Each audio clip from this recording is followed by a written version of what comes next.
Hey everyone, this is Tim from YourSixTech. Today in this video, I'm going to show you how to delete a user or account on your Windows 11 computer. And this is really easy to do. So let's go on down to the Windows Start button and select this. Then go on over to Settings. Now under here, let's scroll on down until we get to Accounts. And under Accounts, let's scroll on down to Other Users, Device Access, Work, or School Users. So let's select this. Now under here, you're going to see Other Users, and select the account you want to go ahead and delete. Then select the user and go to Remove. And this pop-up will appear.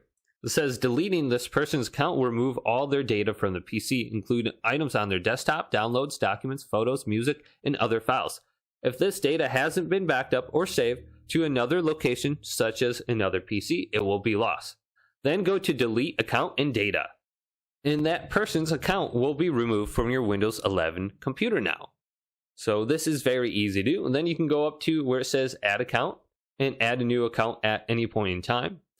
So if this video did indeed help you out, leave it a big thumbs up and subscribe to my channel down below for more tech out videos coming up next on YourSixTech.